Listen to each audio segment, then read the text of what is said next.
Shalom saudaraku, salam sejahtera dalam kasih Kristus. Jumpa lagi dengan saya, Didit Yuli. Kita akan belajar berapologetika bersama-sama di channel ini. Ada lagi seorang mualaf yang ingin menyaingi Kainama, bahkan Yahya Waloni. Jadi mualaf ini mengatakan dia ini pernah kuliah sampai S3, bahkan lulusan internasional.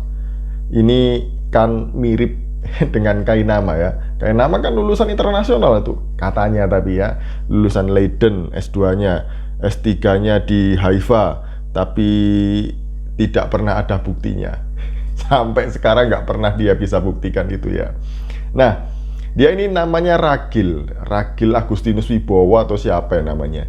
Dan dia ini ngarang-ngarang sejarah baru, di mana sejarah yang dia sampaikan itu tidak pernah tertulis di dalam Alkitab, nggak ada, bahkan di dalam buku sejarah tidak pernah ada. Nah, lalu soal Alkitab, Pak, apa persoalan? Suara? Alkitab. Apa yang disampaikan oleh Ustadz Jalal? Ustadz Jalal itu cuma bertanya tentang kemurnian Alkitab. Apakah Mas Ragil yakin bahwa kitab suci sampean itu benar-benar asli? Saya jawab tidak. Loh, kenapa tidak? Karena tahun 515 Masehi, Pontius Pilatus itu mengumpulkan 300 pastor dan pendeta untuk meneliti kitab yang paling benar, tidak ada keraguan, dan paling asli, yang mana tidak ada yang bisa menunjukkan itu. Sehingga pada waktu itu kitab itu tidak dipakai, ditutup. Begitu kaisarnya ganti, Herodes, maka kitab itu dibakar. Habis dibakar. Nah, oleh kaum Esena, sisa-sisa pembakaran itu dikelompokkan, dikumpulkan, disusun kembali. Ya, sekarang inilah yang dipakai oleh kaum Nasrani pada umumnya. Nah, kalau saya mengatakan itu asli, berarti saya berdusta, berbohong terhadap sejarah. Karena itu diajarkan di dalam sekolah teologi, bahwa kitab yang pada waktu itu ada itu dibakar. Yang ada itu sisa-sisa. Saya kok curiga dengan orang ini ya. Ini sehat atau enggak ya Bapak ini ya? Waras atau enggak ya? Kok bisa-bisanya dia mengarang sejarah seperti itu? Apalagi dia mengatakan bahwa sejarah ini pasti diajarkan di sekolah teologi ya, katanya. Sejarah yang ngawur buatan Bapak ini itu tidak pernah diajarkan. Lucu loh dia. Dia katanya dokter lulusan internasional, tapi tidak pernah tahu kronologi, tidak pernah tahu sejarah. Dia mengatakan bahwa tahun 515 Masehi, Pontius Pilatus menyuruh 300 pastor dan pendeta untuk meneliti kitab yang paling benar, tidak ada keraguan dan yang paling asli, tapi tidak ada yang bisa menemukan, sehingga kitab itu ditutup. Halo Pak, Pontius Pilatus itu tidak hidup di tahun 515, melainkan dia hidup sejaman dengan Yesus. Karena Pontius Pilatus inilah yang mengadili Yesus. Jadi ketika Pontius Pilatus wali negeri ini mengadili Yesus, istrinya kirim pesan, jangan ikut campur dengan perkara orang benar, yang dimaksud Yesus ini ya. Oleh karena itu, Pontius Pilatus ini pada akhirnya cuci tangan dan pergi dari sana.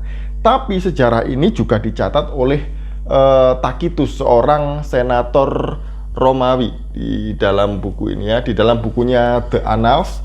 Dia mencatat mengenai hukuman mati yang dijatuhkan kepada Yesus itu di era Gubernur Pontius Pilatus. Oleh karena itu, untuk membasmi desas-desus tersebut, Nero menyalahkan sebagai pelaku kebakaran itu segolongan orang yang dibenci karena perbuatan jahat mereka yang disebut Kristen oleh orang banyak. Nero menghukum mereka dengan kekejaman yang luar biasa. Kristus, pendiri golongan Kristen, telah mengalami hukuman mati pada masa pemerintahan Tiberius atas keputusan Gubernur Pontius Pilatus. Itu ya. Jadi Pontius Pilatus itu hidupnya sejaman dengan Yesus, tidak bangkit lagi, kemudian hidup tahun 515 Masehi. Itu ndak ada. Lah kok ada orang ngaku dokter tapi kok ya kayak gini ya, on gini. Selanjutnya dia tambah ngawur lagi ngomongnya, tambah mumet lagi nih orang. Begitu kaisar diganti oleh Herodes, kitab itu dibakar. Herodes katanya itu menjadi kaisar, hidup di tahun 515 Masehi menggantikan Pontius Pilatus. Ini kan mabuk ini, kayak orang kemarin Kalimantan itu ya, mabuk kecubung. Ngawur loh dia ini ya. Herodes itu tidak hidup di tahun 500-an, karena Herodes itu juga hidup sejaman dengan Yesus. Ada banyak Herodes ya, bukan hanya satu. Saya mau tunjukkan, ini ada beberapa Herodes di sini. Bapak Ibu bisa melihat di layar yang saya tunjukkan itu ya. Di situ yang pertama, yang paling atas itu ada Herodes Agung. Nah ini ya, yang hidup tahun 40 sebelum Masehi sampai 4 sebelum Masehi. Diperkirakan Herodes Agung inilah yang membunuh anak-anak di Yerusalem ketika dia tidak menemukan Yesus, bayi Yesus itu ya. Jadi semua anak yang berusia di bawah 2 tahun itu dibunuh oleh Herodes Agung ini. Kemudian ada lagi yang bernama Herodes Antipas gitu ya. Herodes Antipas inilah yang kemudian ditegur oleh Yohanes Pembaptis karena mengambil Herodias, istri dari saudaranya ini. Dan kemudian Herodes Antipas membunuh Yohanes Pembaptis atas keinginan Herodias ini ya, yang kemarin saya sampaikan di video sebelumnya. Kemudian ada lagi, itu adalah Herodes Agrippa dari Yudea. Nah, jadi Herodes itu tidak hidup di tahun 500-an ya, karena Herodes itu hidup sejaman dengan Yesus. Tergantung ini yang dibicarakan Herodes yang mana. Nah ini kok yang ngawur sekali orang ini ya, ngomong mengenai Herodes hidup di tahun 500-an. Kemudian kitab yang dibakar oleh Herodes itu dikumpulkan sisa-sisanya oleh kaum Essene katanya ya, yang sekarang itu kitabnya dipakai oleh orang-orang Nasrani. Ya ampun, ini lagian tambah mumet lagi dia. Habis Pilatus kemudian Herodes, sekarang kaum Essene lagi yang difitnah sama dia, mengumpulkan sisa-sisa pembakaran lagi. Kaum Essene itu hidupnya di akhir abad kedua sebelum Masehi sampai abad pertama sekitar tahun 68 Masehi. Itu kalau nggak percaya yuk kita lihat sejarahnya. Ini ada bukunya Pak Bambang Nursena, judulnya The Dead Sea Scroll. Kita lihat ya, kapan masa hidup orang Essene ini. Di halaman 45. Jadi ini di halaman 45.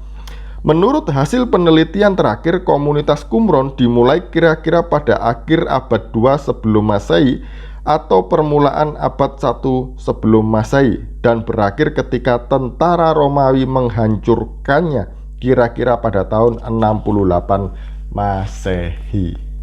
Jadi tidak mungkin dia mengambil sisa-sisa, karena sejarah pembakaran kitab atau Alkitab itu tidak pernah ada. Apalagi dilakukan oleh orang-orang Kristen, itu tidak ada. Yang ada justru di dalam agamanya Bapak itu ada mengenai pembakaran ya, musaf-musaf yang dilakukan oleh Utsman. Itu bukan kata saya loh ya, tapi ini adalah kata Imam Jalaluddin As-Suyuti di dalam bukunya yang berjudul Ulum Al-Quran, Studi Al-Quran Komprehensif Jilid Pertama. Di sini di halaman yang ke 250. Sebenarnya ini dimulai 249 ya. Saya baca saja ya, mulai dari 249 supaya tidak salah paham. Saya hanya baca saja. Imam Hakim berkata, periode penulisan Al-Quran yang ketiga adalah penertiban surat-surat pada masa Utsman bin Affan. Imam Bukhari meriwayatkan dari Anas, sesungguhnya Hudzaifah ibnul Yaman pernah datang kepada Utsman, dan dia adalah orang yang ditugaskan untuk memerangi Ahlus Syam dalam misi penaklukan kota Armenia dan Azerbaijan bersama Ahlul Irak. Kemudian Hudzaifah dikejutkan dengan perbedaan mereka tentang qiraah, cara membaca Al-Quran. Maka Hudzaifah berkata kepada Utsman, selamatkan umat sebelum mereka berselisih seperti perselisihan kaum Yahudi dan Nasrani. Kemudian Utsman mengutus seseorang untuk menemui Hafsah agar Hafsah berkenan mengirimkan mushaf yang ada padanya untuk kemudian ditulis atau disalin kembali. Setelah itu selesai, maka naskah aslinya akan dikembalikan kepada Hafsah. Maka Hafsah mengirimkan naskah aslinya kepada Utsman. Kemudian Utsman memerintahkan Sa'id bin Sabit, Abdullah bin Subair, Sa'id bin As, dan Abdurrahman bin Harits bin Hisham. Lalu mereka menulis mushaf yang asli ini dalam bentuk beberapa mushaf. Utsman berkata kepada 3 penulis yang berasal dari Quraisy, apabila kalian bertiga berselisih dengan Sa'id bin Sabit dalam masalah penulisan Al-Quran, tulislah ia dengan bahasa Quraisy, karena sesungguhnya Al-Quran itu diturunkan oleh Allah SWT dengan bahasa mereka. Mereka pun melaksanakannya, sehingga ketika mereka telah selesai dalam menulis mushaf asli dalam beberapa mushaf, Utsman mengembalikan lagi mushaf itu kepada Hafsah, kemudian mengirimkan kepada setiap daerah satu mushaf, dan memerintahkan kepada semua sahabat yang memiliki catatan atau mushaf yang lainnya agar dibakar. Jadi mushaf selain mushafnya Utsman, di sini dikatakan itu diperintahkan oleh Utsman untuk dibakar. Bukan hanya dari satu buku ini saja ya, melainkan ada lagi. Ini dari buku ini, bukunya Taufik Adnan Amal, judulnya Rekonstruksi Sejarah Al-Quran.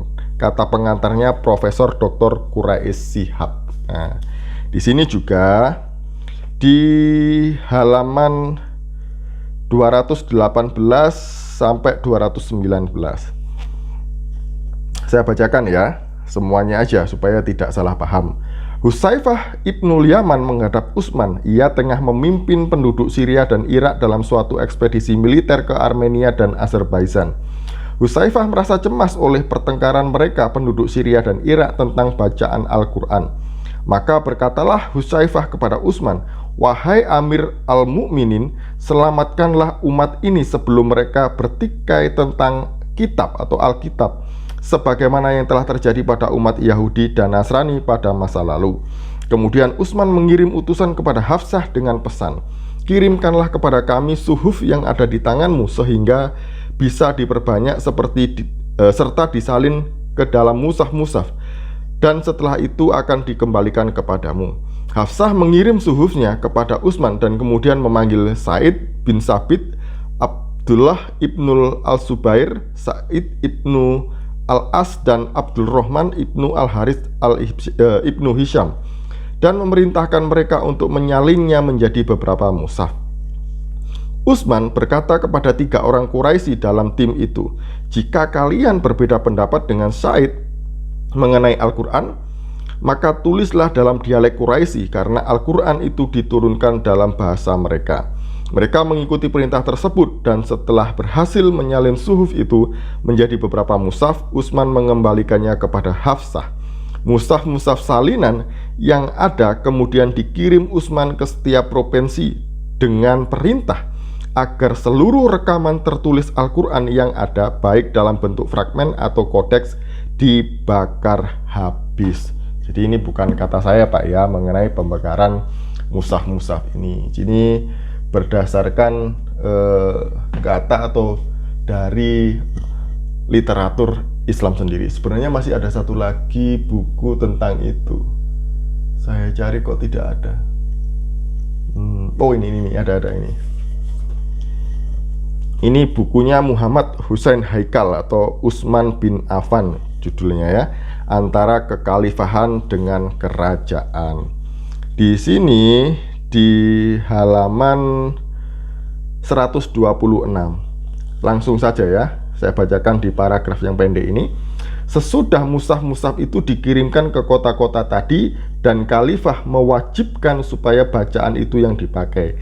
Ia memerintahkan mushaf-mushaf yang lain dikumpulkan dan dibakar. Ya, jadi ini bukan kata saya. Jadi ini adalah kata literatur dari Islam sendiri. Jadi bagaimana Pak? Jangan mengarang-ngarang sejarah. Sekarang itu orang pintar, cerdas, meskipun nggak kuliah doktor, apalagi skala internasional, itu sudah pintar. Banyak orang yang baca buku, bahkan berita-berita ini juga ada di internet gitu ya. Orang tahu kalau Bapak itu bohong. Jadi pendengar Bapak ini yang ditayangkan di beberapa channel, termasuk channelnya Ngaji Cerdas ini ya, tolonglah cerdas sedikit mendengar dia ini. Dicek apa yang dia katakan benar atau tidak. Jangan mau dibohong-bohongi dan dibodohi oleh orang seperti ini ya. Jangan mau, kasihan. Sekian dari saya, Shalom, salam waras, Tuhan Yesus memberkati.